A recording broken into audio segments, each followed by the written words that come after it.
Alright, so what's good, Legendary Family? And today, for an in-between versus matchup, as again, I'm still doing technical difficulties. Yeah, we got Dusknoir versus Danny Phantom today. The battle of the Phantom Menaces. See what I did there? Yeah. Okay, I'll stop. Okay, so today we have these two, both in their peak here, and we'll be using manga and anime. Dusknoir versus Danny Phantom, obviously at his peak. Full scaling and everything. Starting off with Danny Phantom, and we're going to keep this short, sweet, and simple. Yeah, dude is easily in the multiversal at his lowest ends or complex multiversal. Now, I'll get into that in a little bit here, but Danny Phantom can pretty much do anything a ghost can do, and he's one of the stronger ones of the ghosts here. He can actually phase through walls, he can go invisible, turn intangible as well, he can shoot ectoblast, fire, ice, I think he can even use lightning. He also has things like, non-corporeal interaction, because again, he is fighting ghosts. I think there's should be no ifs, ands, or buts about that.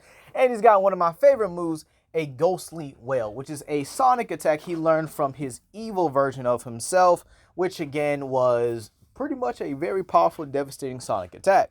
Now, how does Danny get to multiversal or complex multiversal? See, he actually scales to the Void Knight, and there was one other dude who was stronger than him, so that's why I probably would say complex multiversal. But again, Void Knight apparently was able to split the universe in two. Kind of like how Dante or Devil May Cry's Mundus did. However, this created the Ghost World and the human world. So both of these worlds are all infinite in size, which again means Danny Phantom has an infinite universe. However, the Ghost World itself has multiple infinite realms inside of an infinite universe. Yeah, I know, crazy. Basically, each ghost that's in there has their own dimension, which would probably be infinite in size as well. And, well, the ghost dimension actually operates on many different time spaces within them. So Danny would scale to beings that would be able to destroy them, and considering he's able to cross them as well, this would also put him at faster than light plus or immeasurable levels of speed. So believe it or not, Danny again can easily be multiversal, with the high ends being complex multiversal, and well, I think it is pretty fair to give him that. Now onto his opponent, the Dusknoir. Now, Dusknoir is a ghost type Pokemon. By the way, I never knew Noir meant black. Noir meant black. So does that mean he's really called Dusk Black or Black Dusk?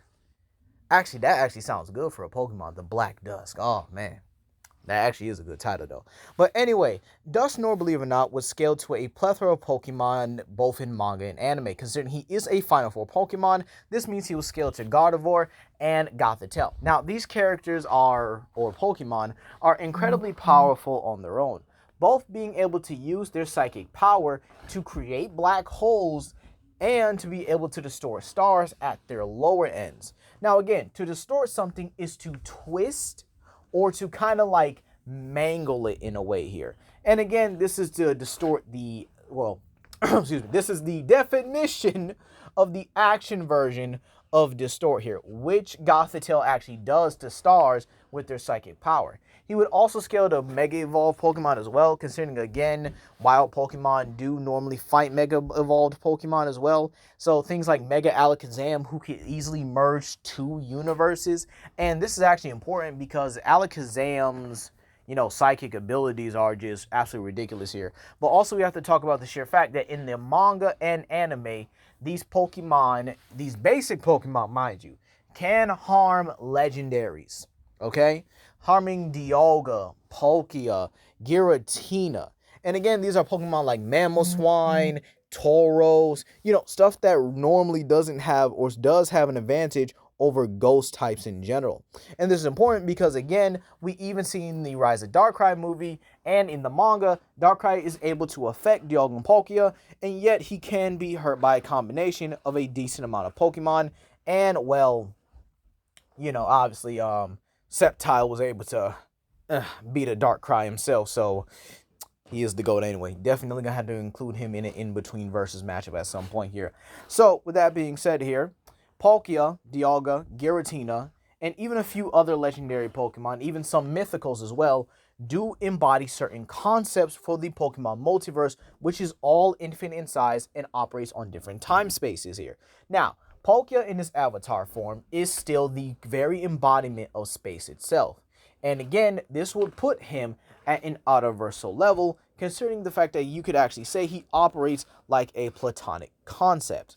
Now, believe it or not, I do not think these Pokemon actually scale to their full totality, even as in their avatar states here. So believe it or not, we are going to have to drop them at least 2 tiers so that we can actually have a much more congruent measurement, and that would put Dusknoir at base at complex multiversal. The reason why I'm dropping down 2 tiers is because, again, mythicals are not really comparable when it comes to legendary Pokemon. And again, well, mythicals can still damage and one-shot regular Pokemon here. But again, that does not mean they cannot be damaged and eventually, with enough training or growth, be beaten here. So with that being said here, Dusknoir can actually use ice manipulation, fire manipulation, telekinesis, lightning manipulation. He can also use curse manipulation, intangibility, invisibility as well, shadow manipulation as well here. Basically, every Pokemon move that he's ever been able to use here, he's going to have here, and it's just going to be he's just going to have a full bag of tricks, ain't he?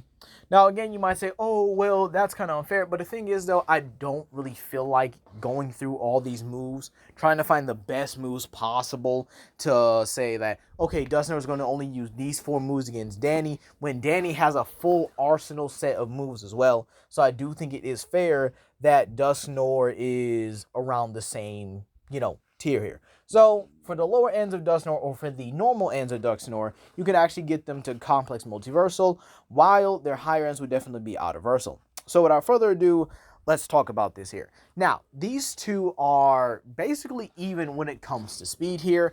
And again, using Danny's highest tier and Dusknoir's base tier, which we are going to keep it at here, because again, I already expressed how the higher ends are just not as consistent with basic Pokemon here. Believe it or not here, I think this is going to come down to one or two things here. Can Danny pretty much outsmart and beat Dusknoir before Dusknoir's versatility overwhelms him? And in all honesty, I hate to say it, I hate to really do our boy Danny like this right now. It is his first time on the channel, but believe it or not, I don't think he has what it takes to really put down Dusknoir. Now again, these two can hurt each other. Even when Danny goes intangible, he can get hurt, by Dusknoir here.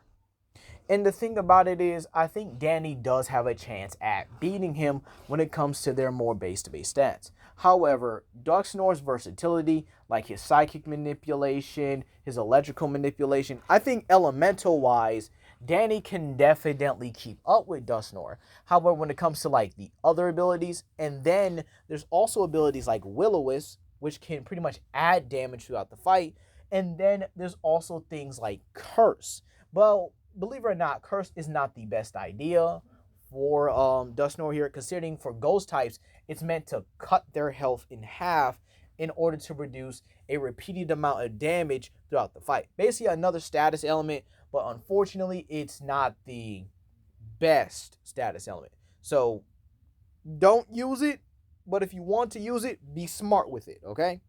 So, in all honesty, with the scaling for Dusknoir being higher, or, their mid-ends being equal, okay? Basically keeping them at equal tier here.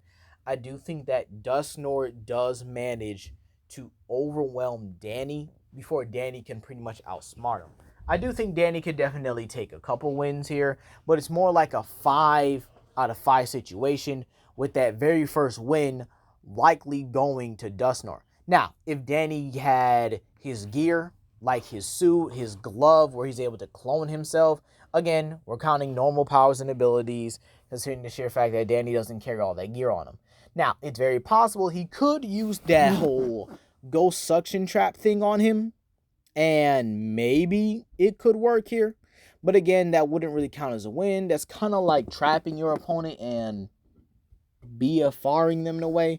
And you guys know how I feel about BFR. We don't allow that here on this channel. It's either you knock him out or you die. You already know how we do. Knock him out or you die. But in all honesty, at the end of the day, I definitely have to give it to Dusknoir here. If this was 5 years later, Danny Phantom, which I may do a future versus matchup with Wave 8. He would definitely take this kind of matchup, you know? I think he, in all honesty, would stomp the scaling to Ben 10 and definitely one of Ben's heavier hitting playlists as well, like the Void, Buck Wild, Eon, that version of Eon, and that version of Vlad Plasmus as well here. Yeah, I actually do think Dusknoir would be able to take it. But anyway, that's going to be all today. Please comment down below, like and subscribe and share with your friends. This is Legendary Grimlock, and I hope you guys have a blessed day.